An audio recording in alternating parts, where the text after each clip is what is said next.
Reasons. Well, good afternoon and welcome to Faith with Reasons. Ron Finn and Shayne Stanfield here. How you doing, Shayne? I'm doing real well. How about yourself? Pretty good. You know, this is kind of a special day today. We are celebrating, if you will, or marking at least, our 500th program. Oh, yeah.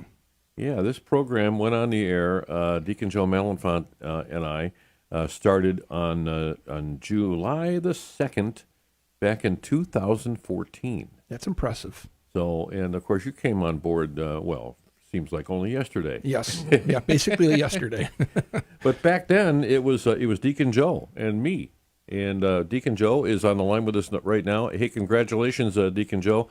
You were supposed to provide some refreshments for today's special broadcast, but that's okay. We'll let you off the hook. How are you? You just can't trust Taco Bell DoorDash, can you? It was a good try. Yeah, they were supposed to be at 9 o'clock in the morning with cinnamon buns or whatever. So it's great to be back. You're making me feel very old, Ron. Yeah, it's only been 10 years.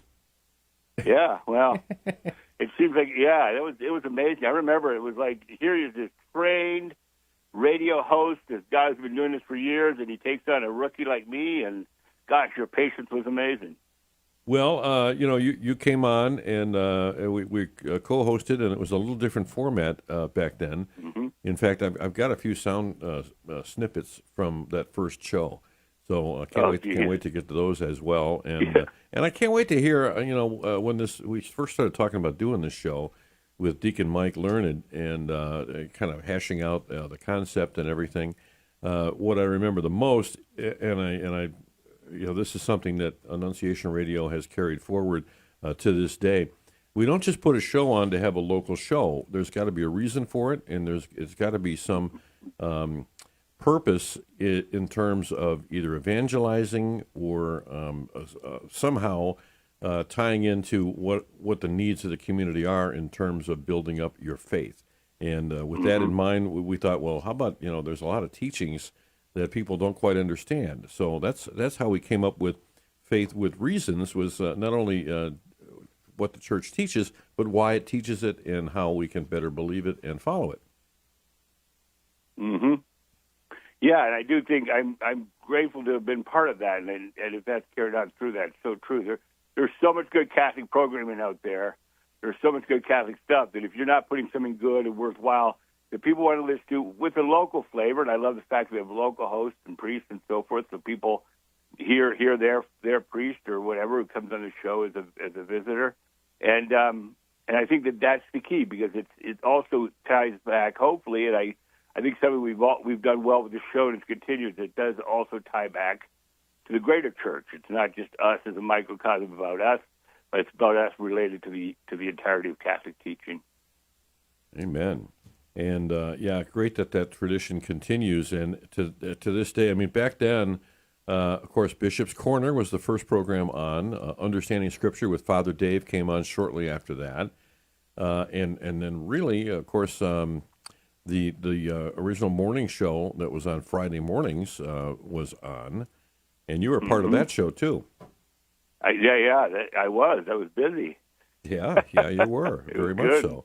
And then, of course, Faith with Reasons, and then Ignite Radio Live shortly thereafter. And now we're at a position where Annunciation Radio produces more local programming than any other Catholic radio station or group in the country.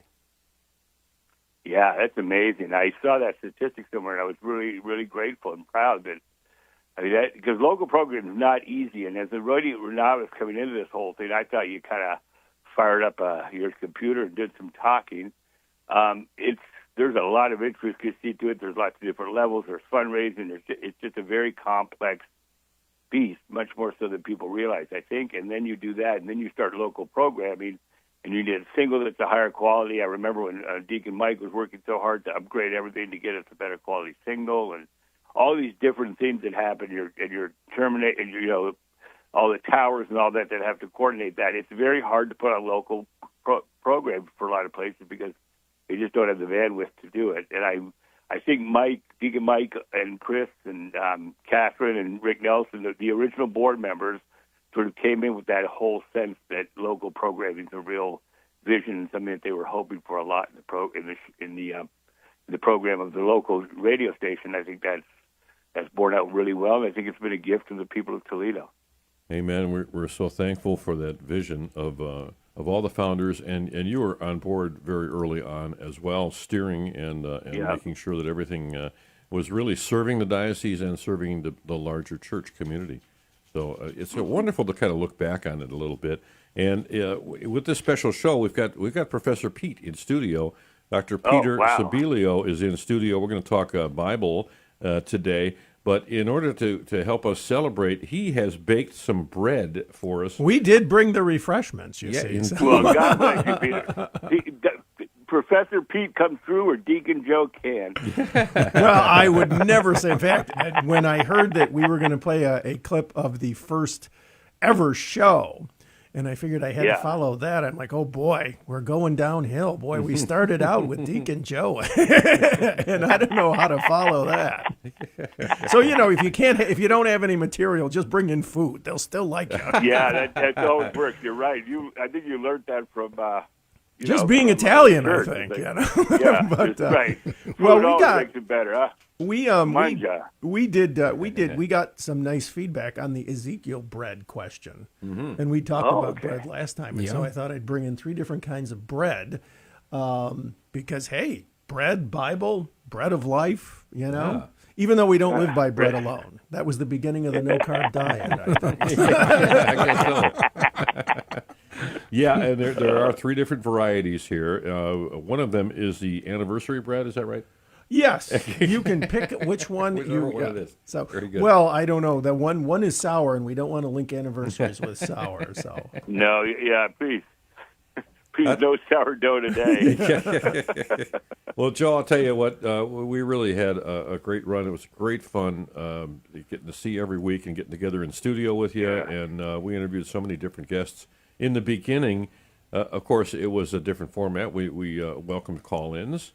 And then people stopped calling, so we decided, well, why keep giving the phone number if nobody's going to call? So, no, we decided a lot of times the conversation would get kind of steered or veered, if you will, kind of off topic. So we kind of rethought it a little bit. We also started off with 2 guests. Remember that, Joe? We had a first-half guest and a second-half guest. In fact, the first half of the first show, our very first guest. Do you remember who our very first guest was? No, I don't. I should, I'm sure. Well, I'll tell you what. Let me play the beginning of the very first Faith with Reasons. This aired originally live on July 2nd, 2014, when Deacon Joe and I welcomed Father Chris Vasco to the program. Oh, that's right. The inaugural broadcast. Well, good afternoon, and welcome to the inaugural broadcast of Faith with Reasons. Here we go. Yeah.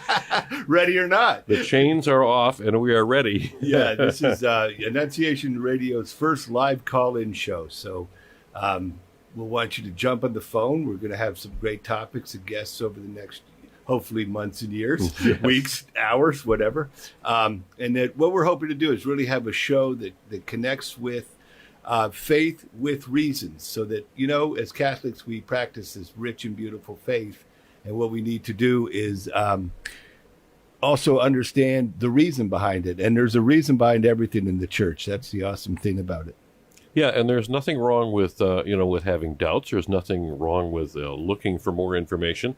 People follow direction quite easily, but what are the reasons behind it? It's a great way to, we think, strengthen our faith, learn more about our faith, and grow in our faith. And, of course, we know that you can't rely on us humble hosts to get people through that, so that's why we have experts to answer your questions.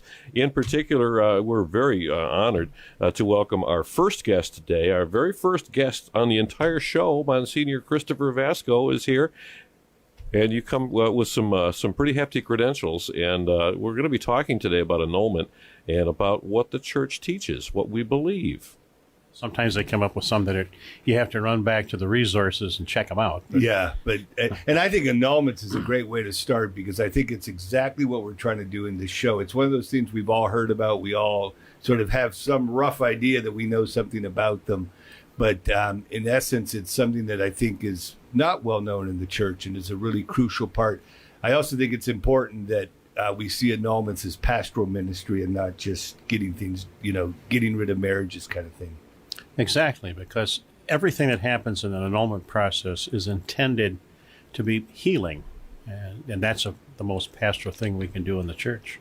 And we went on from there for a wonderful half-hour conversation with our very first guest on Faith with Reasons. He would become a recurring guest over the years, Monsignor Chris Vasco. A lively conversation, and you're right when you say it was a good way to start the show, because talk about some misunderstood teachings and how they are applied. He really cleared things up for us, didn't he?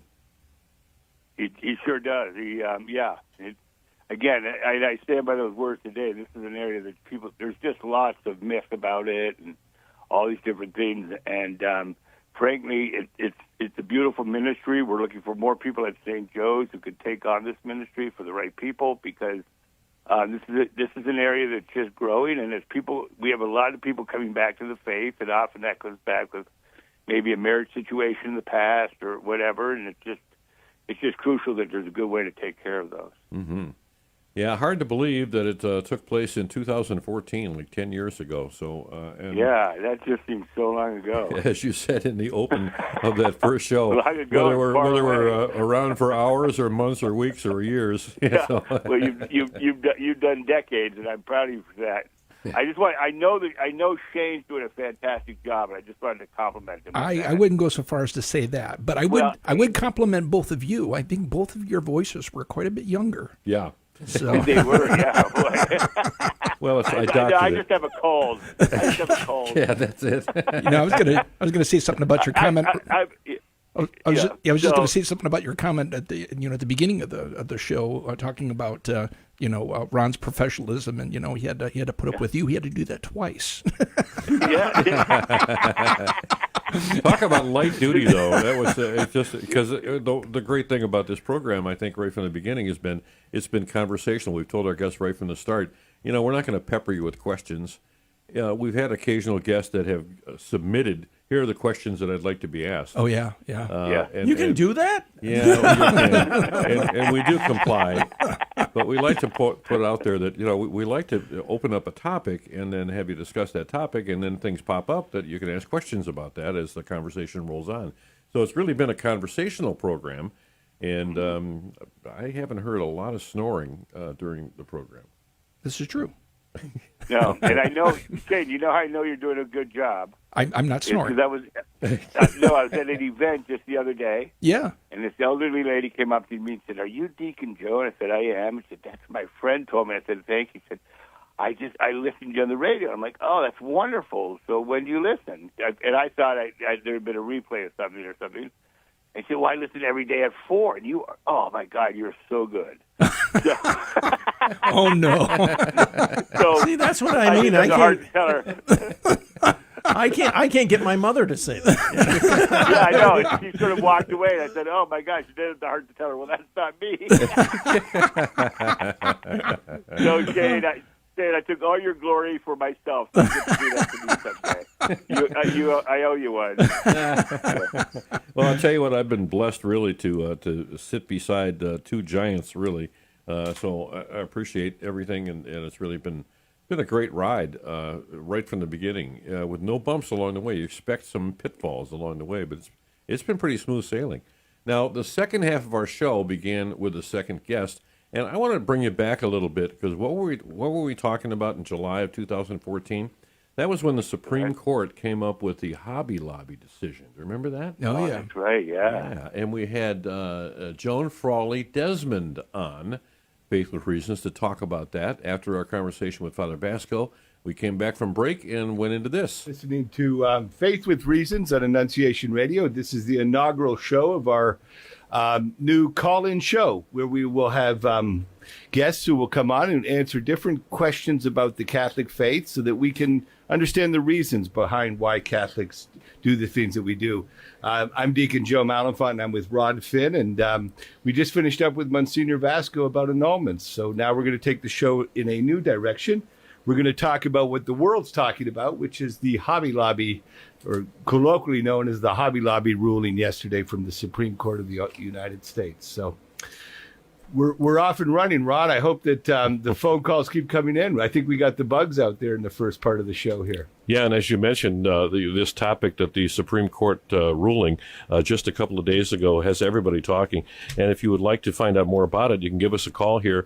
Since this is our first live call-in show, I find it incumbent to remind folks that when you call in, we are on a delay. Yeah. So you want to be listening on the telephone as opposed to on the radio. So if you're standing next to your radio and you're trying to talk to us and so forth, you're going to get very, very confused.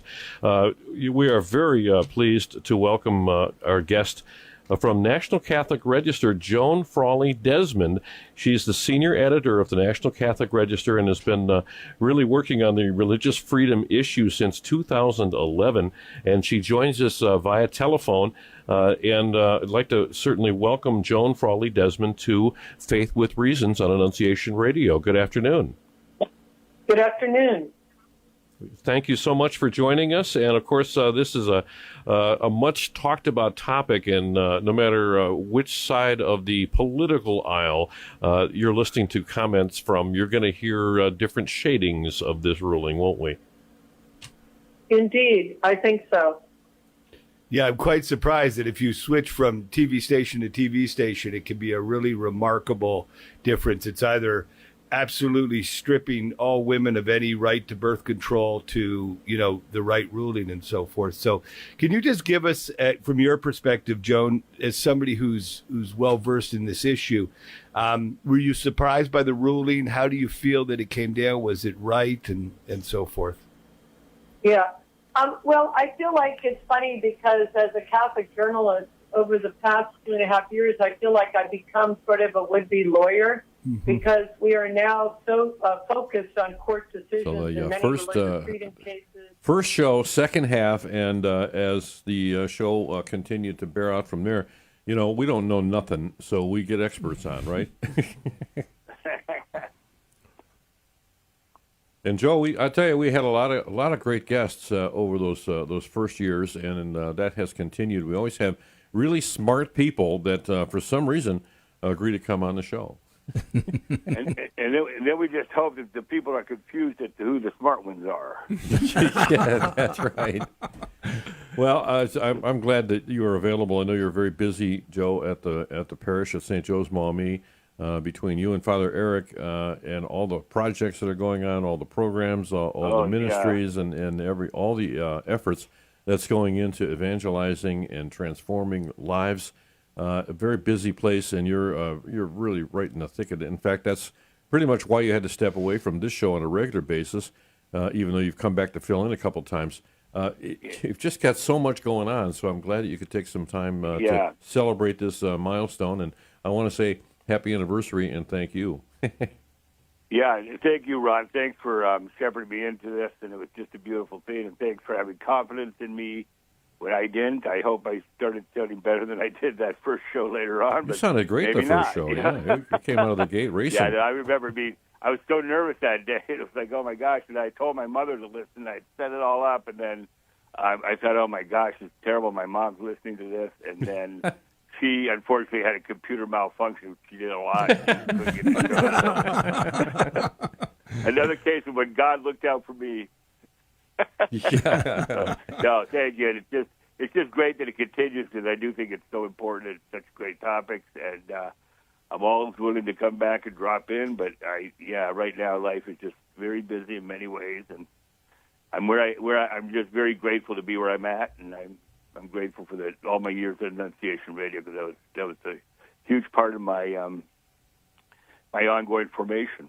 So many highlights, and you brought so much wisdom and smarts, really, to not only Faith with Reasons, but to the station in general, and in helping guide, especially like guest selection and what should we talk about next week and so forth, and putting all that together. And of course, your good humor is irreplaceable, and I always appreciate that as well. And now, all right, you've got your collar as a deacon, but now you have to wear a hard hat sometimes too because there's so many construction projects going on at the parish. Oh my gosh, over the last year, we're building 4 classrooms. We got steps yesterday. I never thought I'd be so excited about getting steps in a building, but it's huge when you're doing this, and it's coming together. So it should be done, late July, early August is the projection right now, barring complications. We bought the Wayne Allen building on the corner, Ron, as you know, which is it's a huge building. We're going to use about 750 square feet of it, 7,500 square feet. There you go. Of it for which we've already set up for ministry space, and we are partnering with Heartbeat of Toledo. They're going to come in and take a 1,500 square foot piece to start a new heart-to-heart program here in Maumee, and that's a great program because what it does is it basically helps moms who decide for life.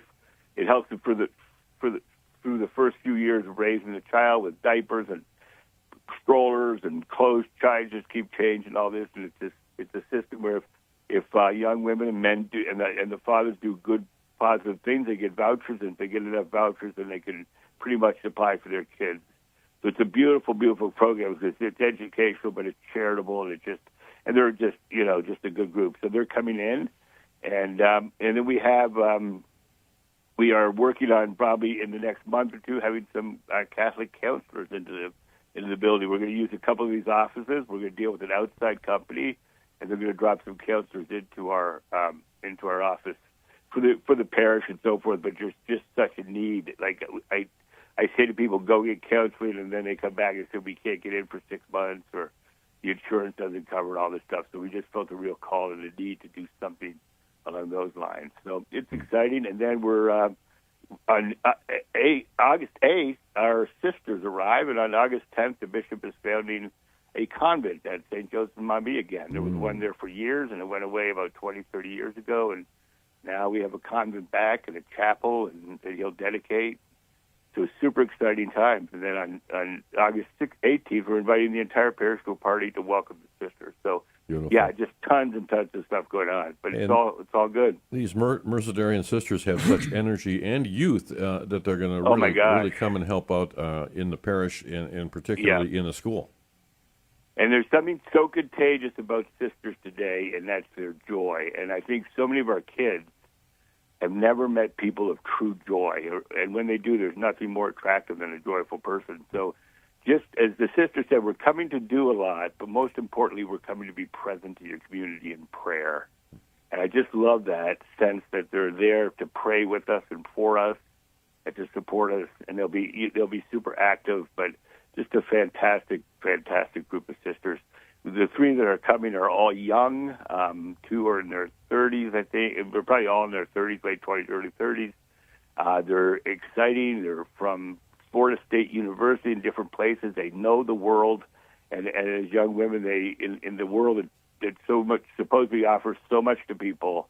They felt a different calling, and it's just spending time with them is just joyful, beautiful. Well, I'll tell you what, it's great to reconnect with you, Deacon Joe. Thank you for being available for this. And just tell Peter if he was a real Bible scholar, he would have brought some wine with that bread. I was looking for it. Well, Shayne already brought that up, and I was thinking, and that's why I brought this rather slippery tray, because Ron will tell you it has pictures of wine glasses Yes, on it does. Yes, it does. This is when a picture's not worth 1,000 bottles. That's right. No, The that's picture's true. just not cutting it, you know. Where's It's the the 500th webcam? show. We've got to have us a little something to drink here. That's right. And poor Peter is going, do I have to do everything? I could need a little bit of show for Peter. Well, to get in a plug for Lourdes, that's one of our majors is the wine and beer crafting. So, Nice. That's right. Oh, sign me Beer up. making. Yep. well, we got They a didn't have that huge reply on that when the word first went out. But then folks started looking at the curriculum with all of these science and business classes, and it's like, you mean I got to do math? Yeah. I thought it was 100 bottles of beer on the wall. If I can count down, then I'm okay. That's awesome. These people are serious. I think So, Deacon Joe, you're welcome to hang around if you'd like, or I know you got a lot of stuff going on too, so totally up to you. But Peter Sibilio. Go ahead. I know that I'm going to give the show back to you guys. Sorry about taking all your time, Peter. Oh, no, it takes the pressure off. We'll just sit here and eat bread. You know, that's much better. God bless you. Thank you so much for including me. Take care. Well, thanks for being there for it. Thanks to all the listeners, all those 6 people that would listen to us every Wednesday. It was beautiful. So we had 6 the first week, we had 8 the next week, and then we lost a few, and then we started building up again. Hey, and remember. It always surprised me where I'd go and people would say, I listen to your show. I'm like, oh, okay. Yeah. So, yeah. And it's not count my sheep, it's feed my sheep. So, yeah. That's right. That's there right. you go. God bless you all. I'll let you go. I'll let you have a real show now. Well, happy 500. Thanks, Joe. Thank you. Yeah. See ya. What a great, when I think back on those days in that little studio on Rugby. Yes, indeed. So you brought the bread. Absolutely. And we were talking about bread last week, or last time you were in. Yeah, and the whole thing, I was surprised that Ezekiel bread got a question, and then people asking about it after that, and I'm like, well, let's just do some bread here. Nice. So hopefully this is better than Ezekiel bread. But you brought up passages that make us uncomfortable, and Ezekiel. Now there's a whole show topic, Freaky Zeke. He does and says things that just make us uncomfortable, and one of them is this rather, it would be horrible gruel type sludge that he bakes on, if you know the story, poop, and then has to eat. Oh. Yes, and so I don't know if we're near a commercial break, but that would be sort of an inducement to come back. Not that we're going to be sampling that. No, the Ezekiel bread in the stores is much nicer.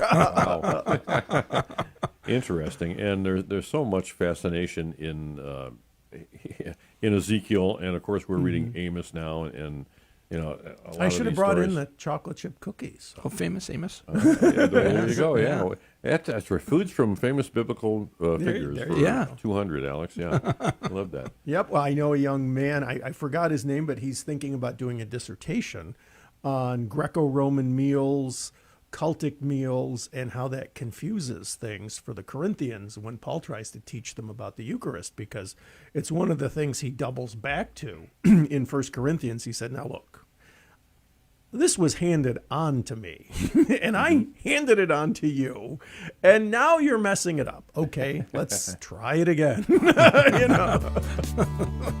Well, we've got a lot to talk about today, all about the Bible, which you've heard the acronym, Basic Instruction Before Leaving Earth. Bible, see? I kind of like that. I like that. Yeah. Professor Pete in studio, and we will take this short break here and come right back on the other side on show number 500 of Faith with Reasons here on Annunciation Radio. We'll be right back. Thinking about separation or divorce? Retrovi is a Christian peer ministry designed to help troubled couples regain the health of their marriage. It helps spouses reawaken the love, trust, and commitment that originally brought them together. Retrovi has helped tens of thousands of couples around the world. To learn more about Retrovi or to register for a weekend near you, call 1-800-470-2230 or visit us on the web at www.helpourmarriage.com.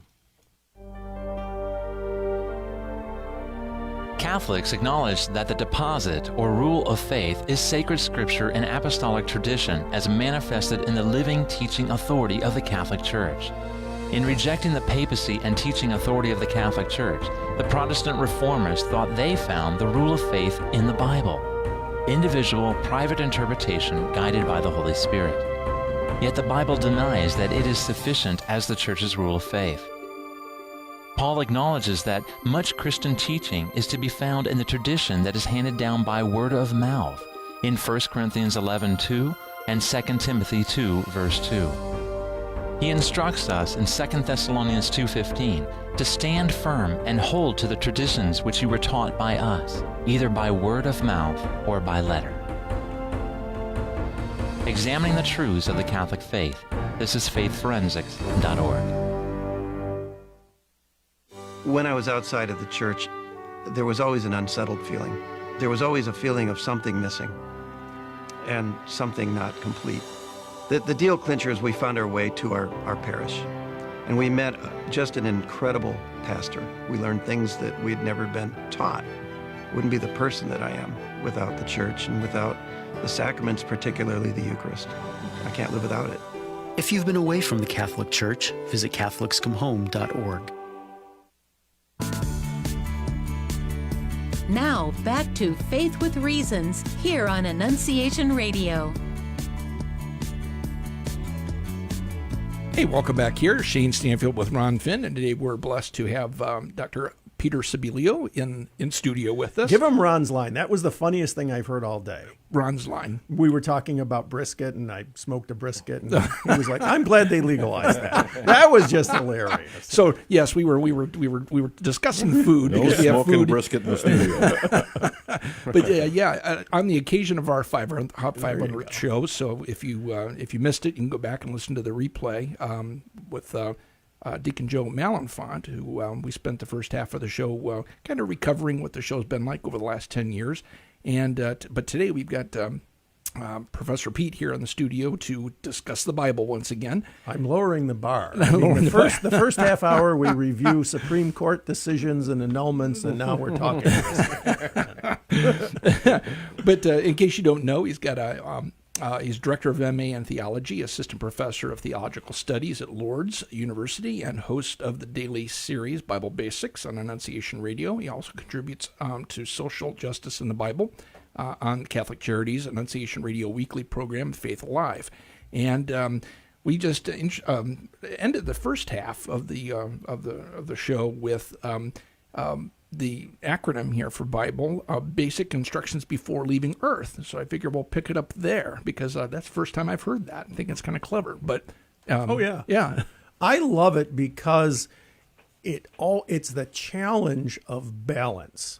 Basic instructions before leaving Earth. It reminds us that we're not ultimately from here, but we're here now, and so we're always looking about the life and health of our soul. And if I died tomorrow, am I ready? But at the same time, it says you're here now. You have a lot to do right here now. And so it's both the here and now, the faith that we do, and the faith that we have to return home. So I love that balance. That's really the challenge of our lives. And I love the fact that you always kind of bring the Bible to life for us so that it's relatable to us in the here and now. It's not just some historical set of books. And it's really filled with really truly astounding characters. Absolutely. As we see through there. I can relate to many of these biblical knuckleheads that we see in there. That's true. But a lot of wise men and women presented through the Bible that we can really, even though it was a long time ago, we can learn something from them today, and we can apply it today. Absolutely. And that was something I was thinking of just when you were kind of going over where we've been with the 500 shows. Is I started listening because it was just kind of fun. I thought it was really good radio. It was a little bit politics. It had this sort of banter of a good sports talk show station. It's just a wonderful way to take both the Bible and the entire history of the church and help all of that come to life for us. And so that's what started me listening. Most people started listening just to hear, when the derailment was going to take place. Yeah, that's true. That was afternoon entertainment. Yes. Well, that was kind of something Deacon Mike pointed out when I came in to do my very first Bible Basics, and after about 8-9 minutes, he's giving me the cut signal, and he's like, people have to drive, and so when they're listening to this, and so I thought of that when you were talking about no snoring allowed. We can't put people to sleep behind the wheel. And of course, your challenge for those that haven't had a chance to hear what you call their maybe a 2 minute. Is that 2 minutes? 2 minutes. You've really got. It's amazing how much you pack in 2 minutes. Yeah, you've got to condense this. I down. could not get the feel for that until I realized it was kind of like that moment toward the end of class when you say, "Well, are there any questions?" And 90% of the students, that gets translated in Charlie Brown speak, the womp, womp, womp, womp, womp. They slam notebooks, prepare to sprint for the door. Yep. But there's always a great question that somebody asks, and you almost have to yell it down the hallway. Oh, yeah. The best answer you have. And I thought, well, this is kind of neat because I don't have to yell it down the hallway, and I can kind of edit myself. But that came to mind because you said, Deacon Mike is trying to cut you off at 7, 8, 9 minutes. What do you think this is, NPR? But it is. You're having to put a lot of information. When we hear these clips, you're putting a lot of information. Of course, it originates from a question, so you have to answer this question in a very concise way. And the 4 minutes I get then for the social justice piece, I'm like, wow, how am I going to fill 4 whole minutes here? Yeah, you're not used to that, right? But I like this week's question. I think it's Tara. Yes. That asked about the Bible in summer.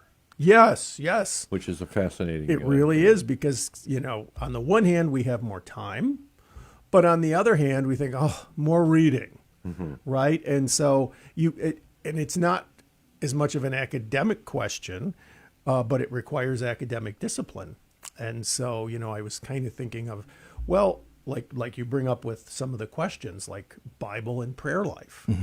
Summer's a great time to do it. I'm trying to do Bible in a year with Father Mike Schmidt, and it's kind of Bible in a year and a decade. But I've learned that the thing is be as regular as possible and don't quit. Don't quit.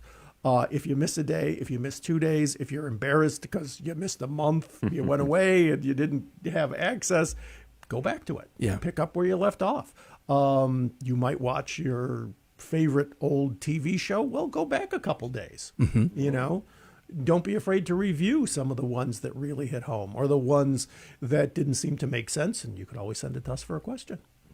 Yeah, because those are all podcasted too on demand. Oh yeah, and it's interesting though that you bring up something very very poignant. Really, I mean it's this desire we have to force ourselves to get into this habit of but we have to do this in our daily faith life as well. Yes, even if absolutely. we just keep up on daily readings, because a lot of people don't have a lot of time just to sit down and open up the Bible and just start reading. The daily scripture is just a little. Of course, you're following the liturgy of the church, but you've got a little opportunity to be able to read on a daily basis of Scripture, and then no pun intended, it keeps you regular in the most important way. Well, it does. It's a wonderful gift to have. USCCB. Yeah. And if you have a chance, I mean, even if you're not in the mood for reading, maybe just YouTube the Psalm and see how it's sung. Yeah. Oh yeah. I think the University of Notre Dame tried to put something together between their scripture program and their liturgy to try and sort of almost recreate how the Psalms might have sounded when they were first sung. We don't have to go that far. A lot of our Psalms we still sing, and maybe just if you're going to listen to music on YouTube, why not today's Psalm? Yeah. Well, you mentioned the USCCB. I do believe that they offer the daily readings audio version. Yes, so they do. So if you're driving, you can play this in the car. Absolutely. And I used it to this day. I didn't look up today's readings, which I usually try to do before I come on. I could not remember the second reading, and it just dawned on me last night, because what I usually try and do the second reading from Sunday, because just in daily prayer, one thing I'll try to do is while I'm praying, remember the first and second reading in the gospel from Sunday at the very least. And I was like, what was the second reading? Oh my goodness! I know it was from 2 Corinthians, but it wasn't the easy one of faith and sight from the 2 weeks ago. Yeah. So let's hope you were paying attention at that point during Mass, right? Well, I will sometimes. We're talking about St. Joe's. They always have in the pews the pens right next to the offering envelopes in case you need to write a check. Yeah. I'll sometimes be writing like words on my hand about how I can Taking remember notes, the first reading, the second reading, and then the gospel. And then wait, was that last week or which one was that? Yes. I think not wash my hands yet. Yeah. This last Sunday we had some Aramaic with a Talitha Kumi, right? Oh yeah. It's probably Kum, right? Sometimes you get Kumi, sometimes you get Kum. I think the best reading is Kum. Kum? Anyways, yep.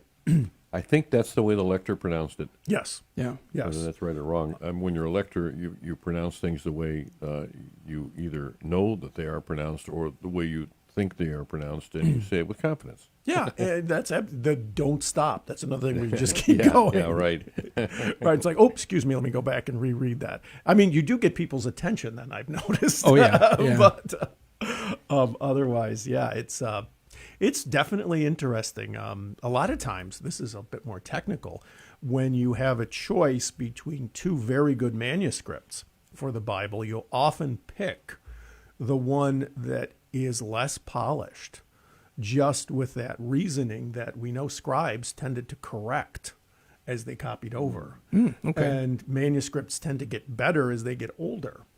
And so you sometimes will favor a rougher reading as being a little bit earlier and more authentic than a very polished reading.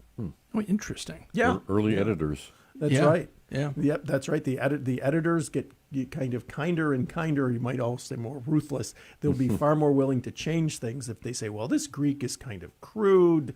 We're going to fix the grammar here.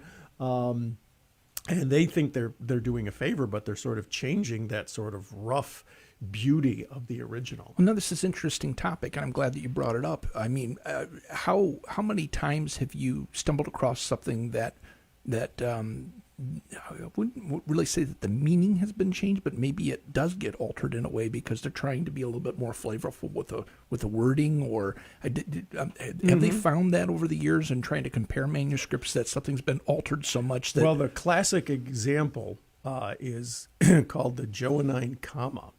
Not our punctuation mark, but comma in the sense of a cutting or a phrase that's either added or taken out. And we think in the 9th century, when we have a sort of a reemergence of Trinitarian debates, a scribe adds a whole bunch to 1 John 5 to throw in all of this Trinitarian language to sort of win the debate in his time and say, see, it's right in the scriptures. Wow. And so it's called the Johannine comma. And his side wasn't wrong, but that's a little bit of, an extra man on the field. Yeah. Yeah. Good way to put it. Yeah. And there's probably enough manuscripts out there throughout history that somebody can easily go back. Easily, but I mean, there's enough resources out there they could pretty much spot this after a period of time. Well, it's a wonderful it's a horrible but a wonderful thing to have to look at these ancient manuscripts. It's a whole sub-discipline of any sort of ancient study. If you're a classicist, you have to do this with the classics. It just so happens with New Testament that with the classic manuscripts, you tend to have a few very good manuscripts produced by the best scribes of the time. But all of a sudden with New Testament, you don't necessarily have the best scribes, but you have a gazillion more copies. Oh, yeah.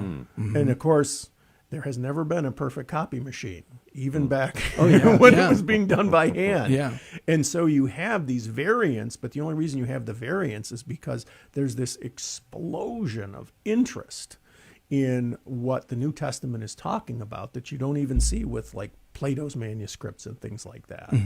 And so you have all these variants, but still sort of text traditions. So we're not really undermining the faith at all, but you see that rapid growth of it, and warts and all, right? God does not guarantee the copy machine. God doesn't guarantee the paper. Yeah. God guarantees the truth, but then he trusts it to us, right? And that's where it gets interesting. Yeah, absolutely.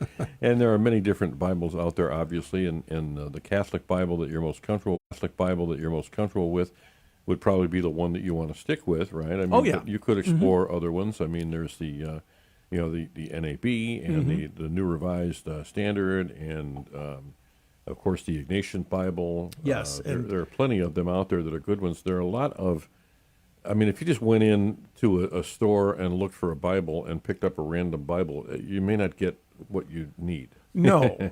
So be careful in your selection. Yeah, that's right? true. But the ones you mentioned are fantastic, I think, because they combine direction from the bishops, the magisterium, with a real appreciation and fielding of wonderful scholars who take their faith seriously and their research seriously, and they all come together to give us, wonderful translations like the Catholic NRSV, the NAB. You mentioned the Ignatian Bible.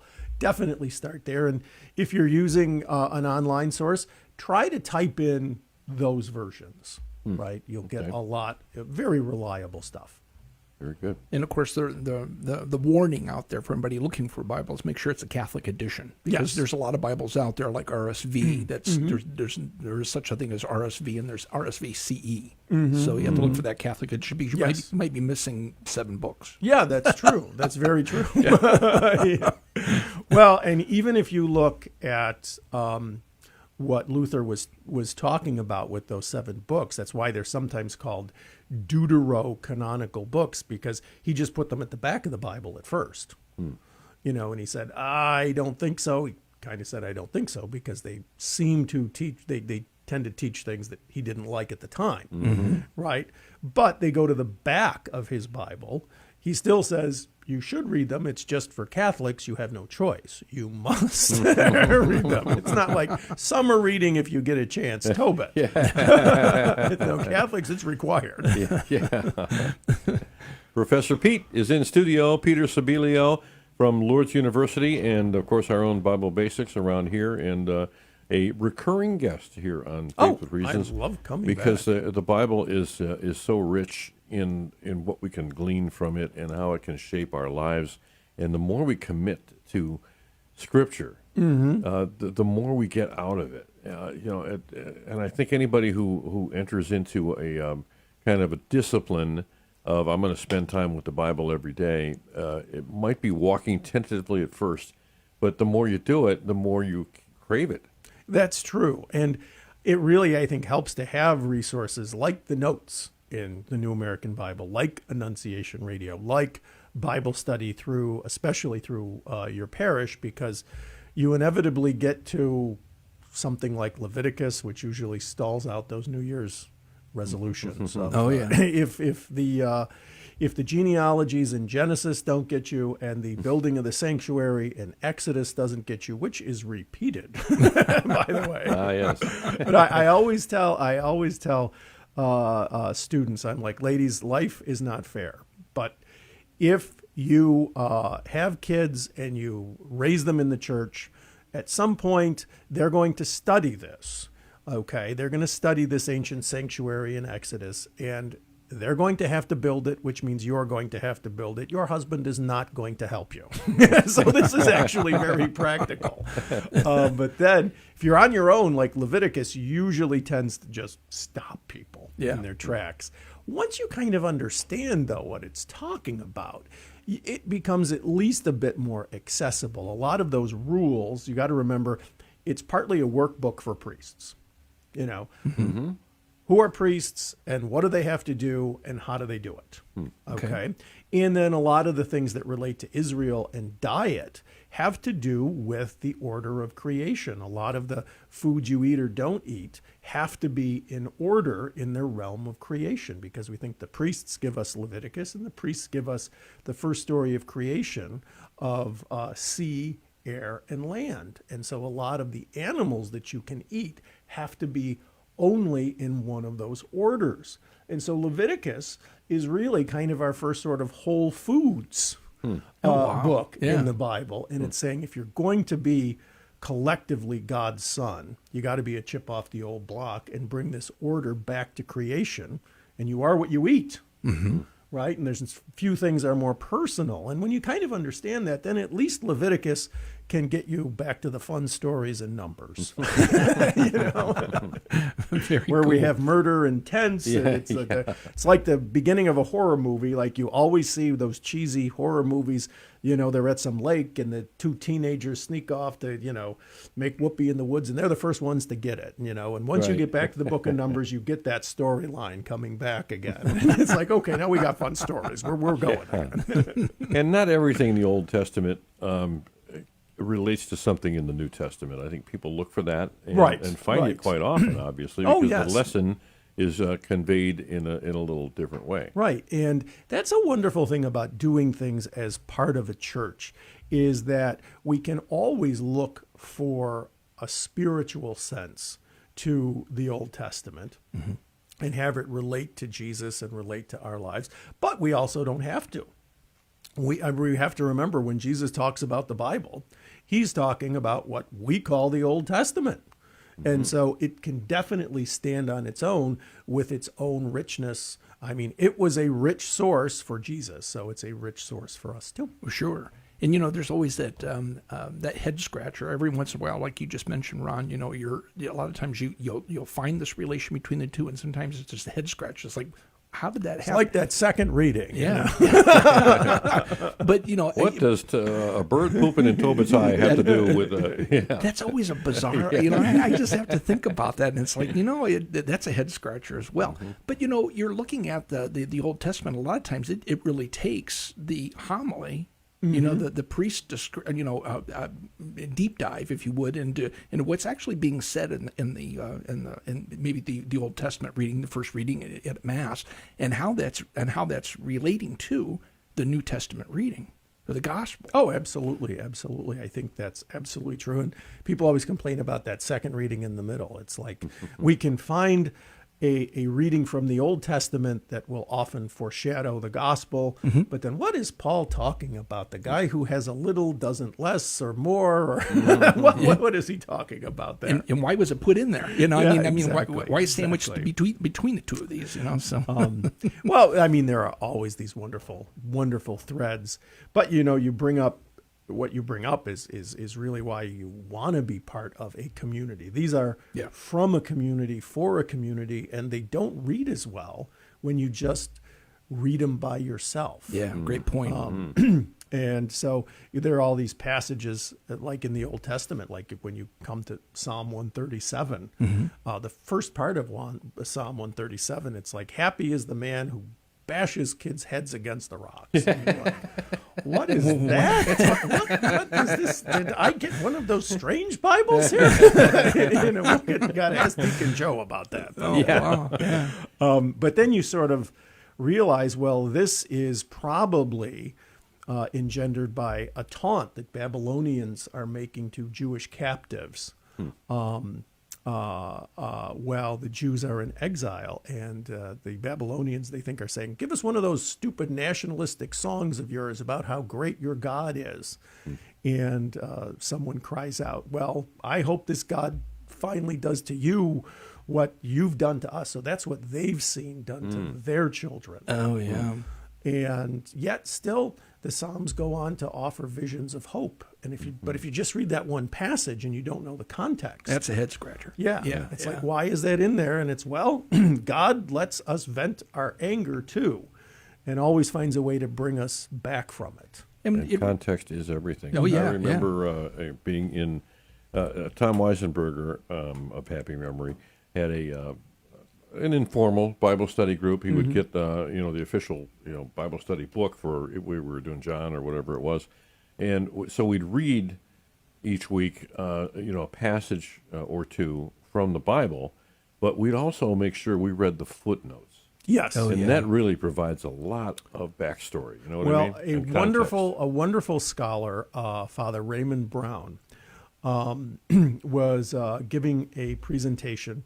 And one of his questioners said, well, in your latest book, you write such and such and such and such in footnote 453. And the first thing Father Brown said was, blessed are they who read even the footnotes.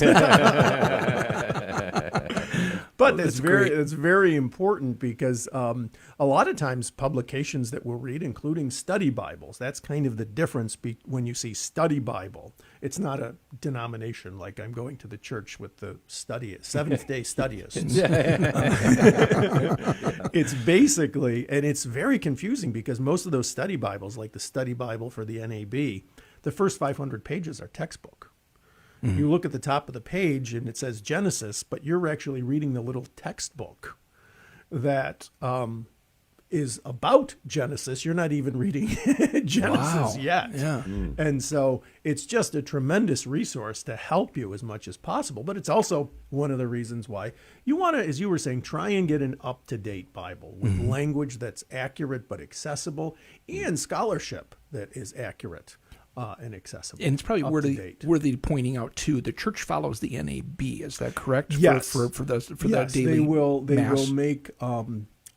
They will make a few changes. Liturgy versus printed edition classroom, but basically the NAB translators are providing the foundation for our liturgy as well. And that's New American Bible. Yes. Yeah. Yep. Plus, in that Bible, there is several pages that set up each of the books. Absolutely. So again, it's confusing until you get into it, right? Because I got the textbook at the beginning, the first 500 pages, but then I've got a summary of that for each book at the beginning of each book, and then I've got notes at the bottom.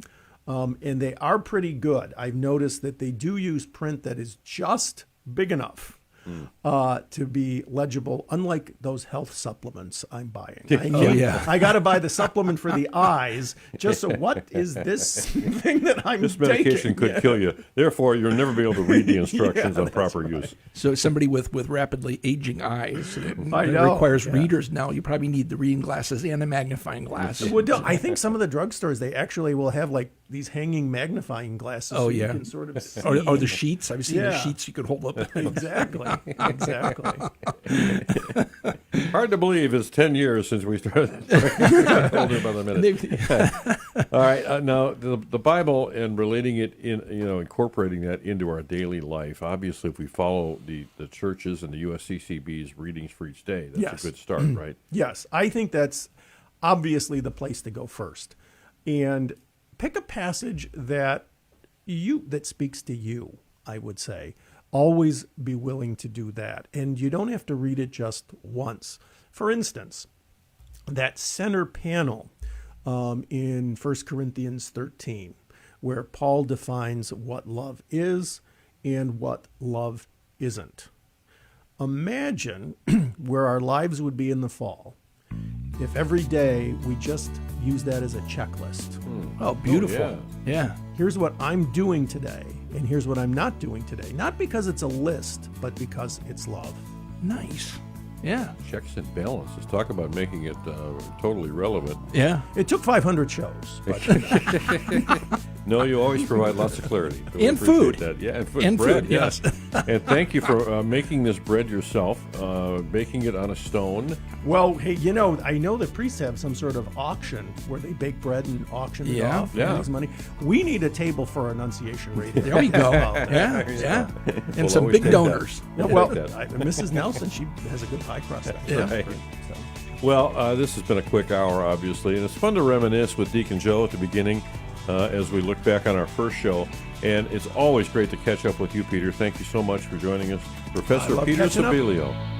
Shayne, have a good week. You too. People are talking about Annunciation Radio. I listen to it all day long at work on my computer. Krista in the Afternoon is a really good show. Catholic Answers and Dr. David Anders. Annunciation Radio, faith with frequency. Friends for Life. Jim Caviezel, acclaimed actor who played Jesus in The Passion of the Christ, is coming to Columbus on Thursday, October 3rd. Visit today ohiolife.org to purchase your tickets to the Dinner for Life and hear Jim passionately deliver the call to return to the Lord to bring Ohio back to life.